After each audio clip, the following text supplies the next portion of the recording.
Hi, I'm Alex Stoos, founder of Stoos Customs. My journey has taken me all around the world where I've met the most incredible people in the industry. I'm back in Cape Town, South Africa, where I've established the headquarters of Stoos Customs. My team and I customize, modify, and service these beautiful machines. And I just want to show you what it's all about.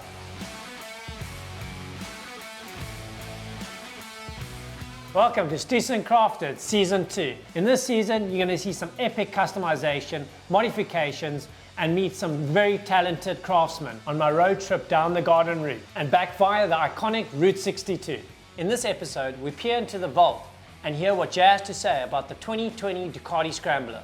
I travel over the Franschhoek Pass to the small town of Villiersdorp, where I visit gifted artist Mel Elliott and see how he turns a blank canvas into a piece of art. We also meet up with talented craftsmen Jared and Rikkus at the Great Break in Mossel Bay. I finish up the Monster Energy collaboration build and we see what's been happening in the workshop. To end off another great Stoos season, we celebrate with friends, family, customers and motorbike enthusiasts at our annual birthday bash. So sit back, relax and enjoy this episode.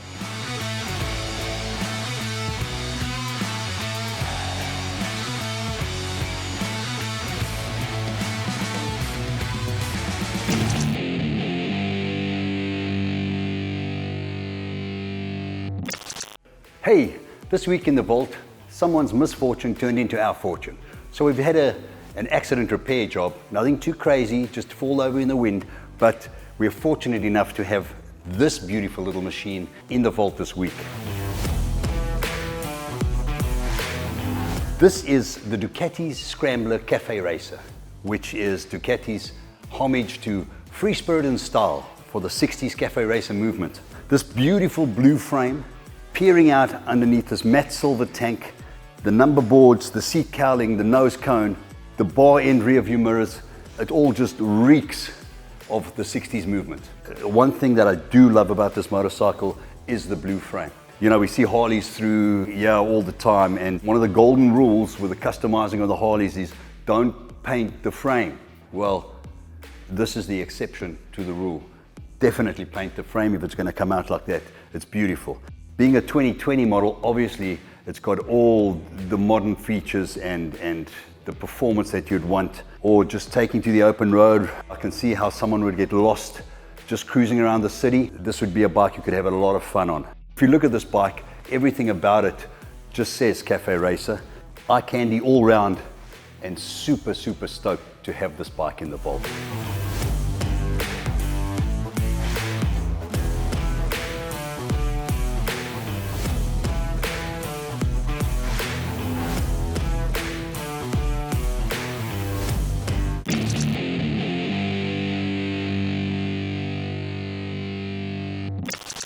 Okay, so you can see it's a lot of complex parts that come together to build one component.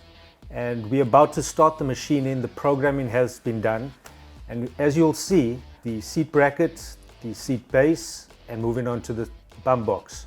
So yeah guys, I'm going to show you a quick animation of how these components come together to produce a part. As you see, we've got the seat bracket, the seat base, which will tie in with the bum box. Okay guys, as you can see from the programming and the design, we've now able to start the machine in, and we've previously cut the seat brackets, as you can see, and we're about to cut the seat base now. So let's get cutting.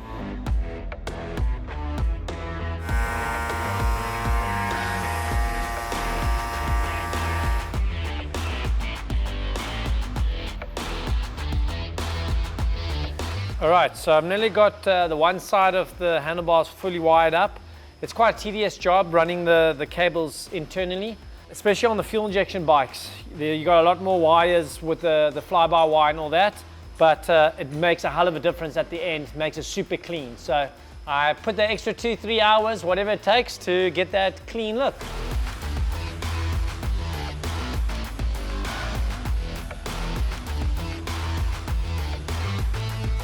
So I use electrical tape to try get the bundle as tight together as possible. And you think by adding lubricant to it, it's going to help the situation.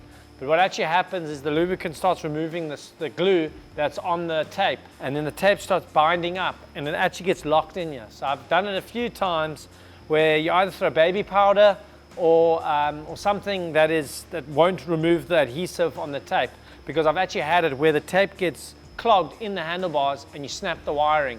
And it's okay with some bikes, but if you're doing a CAN bus system, you can't just wire up the wires again because it works on a resistance. Some you can get away with, but a lot of times then it's replacing the switch housing. So it can become something that's supposed to be so simple can really turn into a headache. Like here, you can actually see I managed to get it through just in time, and you can just see how this is just coming. And what actually happens, this is exactly what happens in the bar, and then that's going nowhere. All right, so what I do before I disassemble each plug, I do a little schematic, a little drawing of the plug and number, because each little hole has a number for each color code. So I label out, do a little schematic, so disassembly is quick and assembly is even quicker. Because I've had it where sometimes, you take pictures and you don't get all the angles because you have wires, like for instance, you'll take a picture and you only see the white wire, but it's actually a white wire with a red tracer. And then you mix up wires, and then you can end up wasting a lot of hours trying to find out which wire goes where, because just because you unplug it, the corresponding wire color is not always the same. So it's very important to just draw a little schematic out, a little brief drawing, and then just number and label the plug.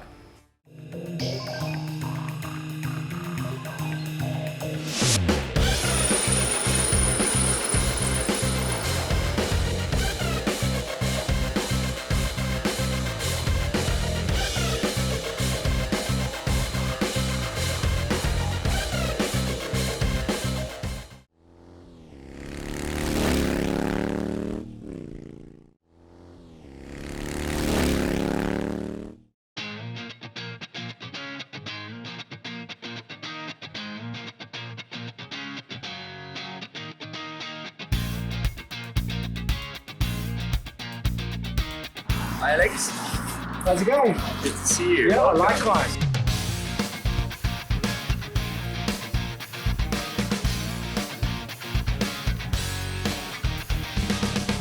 Mel, I just want to thank you for not only having us at your house, but at your studio. How did you begin as an artist? Well, first of all, thank you for taking the time to come out here. It's a family business, so I grew up with it. Now my wife and I run the family business, and it brought us here to Villiersdorp. Villiersdorp's a great place to be in. You're in sort of one of the most paintable areas in Africa, yeah. It's just off your doorstep. Waterfalls, vineyards, rivers. We meet lovely people, aesthetically minded people. You also train other artists that are looking at getting in the industry, sharing your craft with as many people as possible. Everyone can paint. They just haven't attempted it yet. Yes. And one of my favorite art quotes is, all art is a balance between content, the idea, what you paint, and technique, how you execute that. And our art courses are very geared towards sharing that information. In my earlier days, I would have clients come and tell me what they wanted, and I wasn't yet confident to deliver what Stoos could do. So I think now, because I'm comfortable in my craft, it's more of a collaboration than just creating what they want. What I actually said is, give me ideas of creativity, what you want to achieve, and we do it the Stoos way. We'll build it a Stoos Customs. I'm not giving you a bike that already exists. I'm giving you what I portray this bike should look like. I'm not sure if you have experienced something like that as well. I try and always just appease the client and make the changes if I can. If technique-wise, if it can be done, I'll make the changes. But on your note of the client coming in the earlier days and saying, I want this. Now if you don't adhere to their demands, I would think they respect that. Yes. Otherwise they wouldn't come to you. What I also love about each bike I create, it's a story between me and the client. I'm not like, hey, no, don't be, I want them to be involved. But then I'll say, okay, you see your idea, this is where we go. Can you see why it's not gonna work? So I actually explain to them why it's not gonna work, and then I guide them to the right decision. So that's coming back to the balance in content and technique. You know your parameters and your capabilities as an artist, your technique that you've honed over the years, and the content, the idea. And you know how they balance each other out. You know what you can produce from that blueprint. Yes. And so you find that balance between content and technique. Painting's much the same. I've heard about these paintings you do in 25 minutes. How's that possible? My late father actually, he kind of pioneered this concept. It's light entertainment, and I do attempt these things, and they're a lot of fun. It's actually 2 days of preparation before. Mixing your paint to the right concentration, preparing your board, priming your board, having all the right tools to do it. Obviously a special technique to get it done within that time frame. What technique would you use on this? So, Alex, that is a impasto piece. Impasto painting meaning thick paint, but it is applied, the paint, with bigger tools, and it's conventional brushwork, mostly. I may airbrush the background and so on. So you see you're varying the different techniques up to get the job done, regardless of what your theme is, whether it's flowers or things mechanical, like one of your lovely bikes. Awesome. Should we have a look at it? Yes, let's go.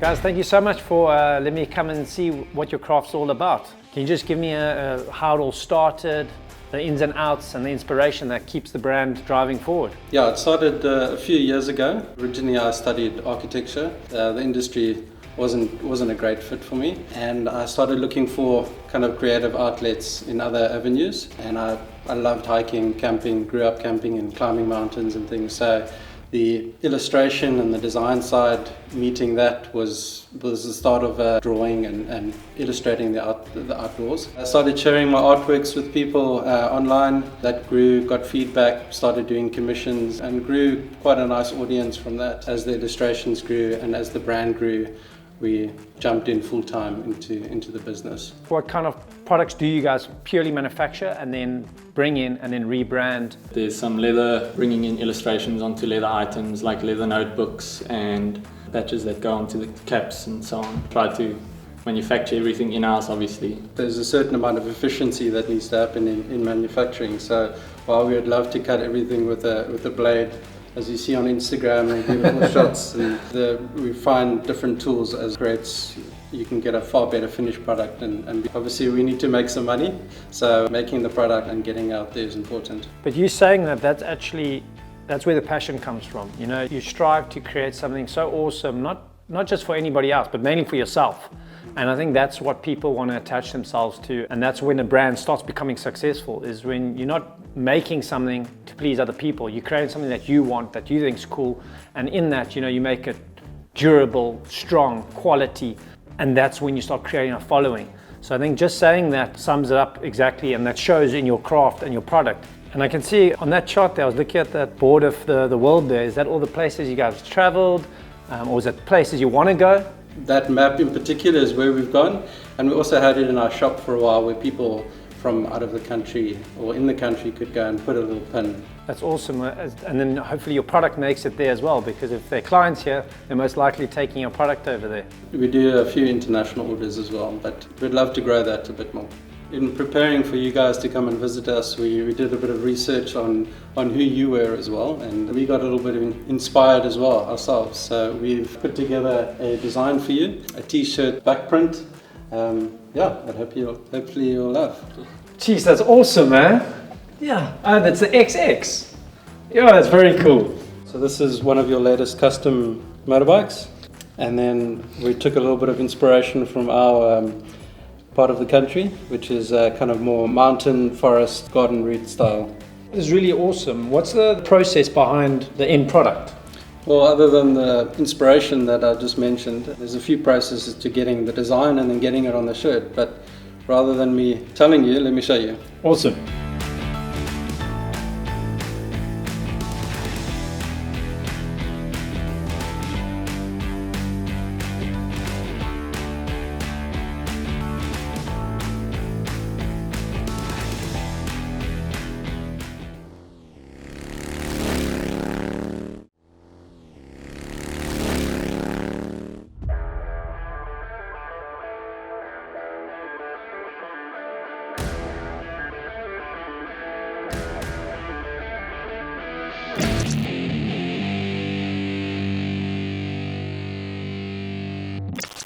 So as you can see, it's a lot cleaner having the wires go through.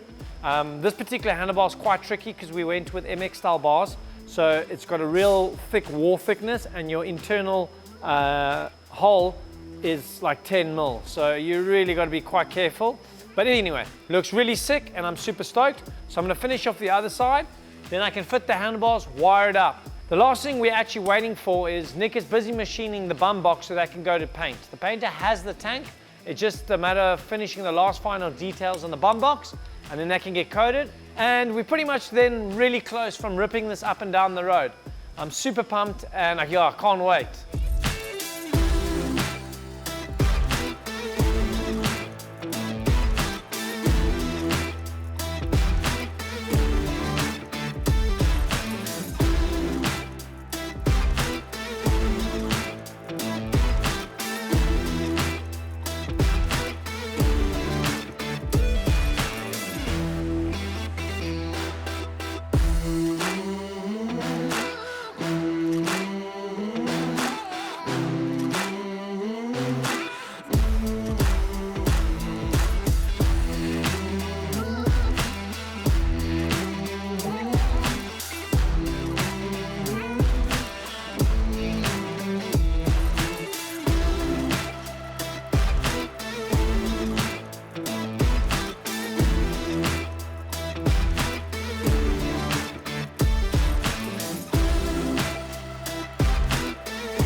Alright guys, so it's been a late couple of nights, but I had to get this bike done so I could show you the end result.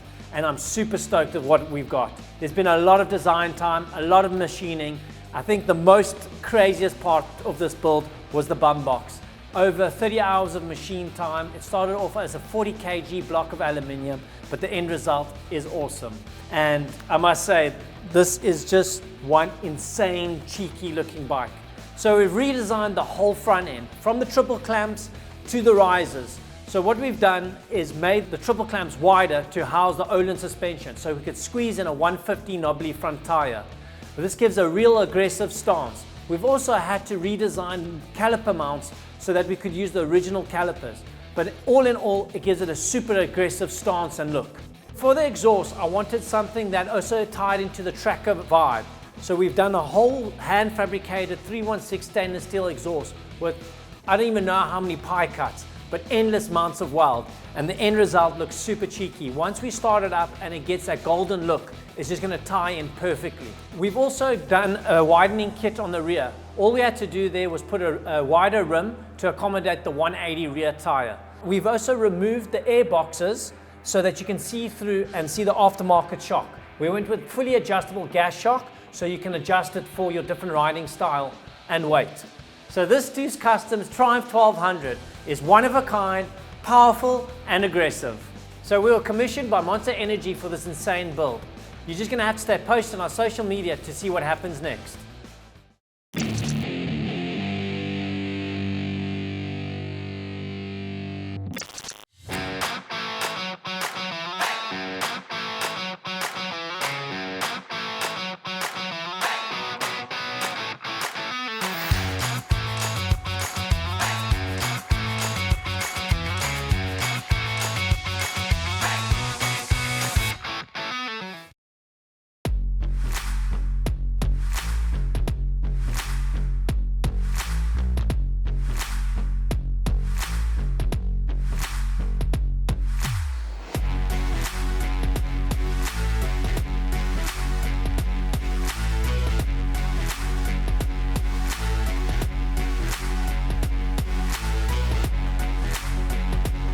Alrighty, so here we are at our birthday bash, wrapping up 2023. We've got our stunning bike done over here, as we have already all seen. And just look at the turnout here. What a fantastic day. It doesn't get any better than this. Thank you guys, and I wish everyone was here.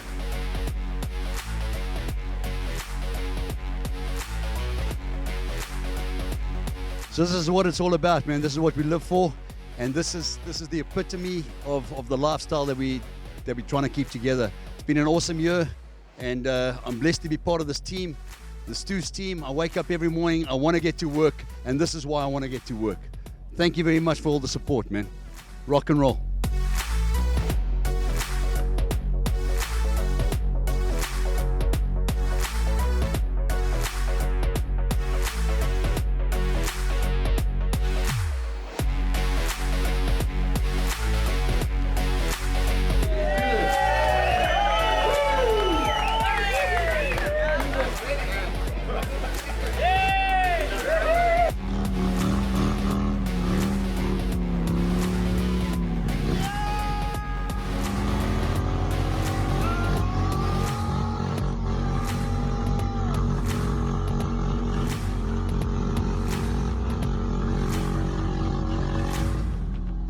All right, guys, so 2023 has been the most insane year with travels, new builds, great sponsors. It has been absolutely insane. And what a way to end it off. Stoos Customs Birthday Bash 2023 is nothing but amazing this year.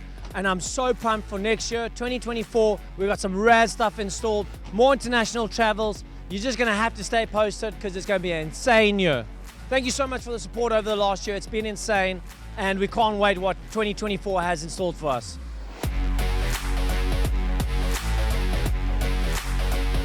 Follow us on Instagram and Facebook, or go to our website, stooscustoms.com. I hope you enjoyed Season 2 of Stoos Crafted. For any feedback, please email info@stooscustoms.com. See you soon.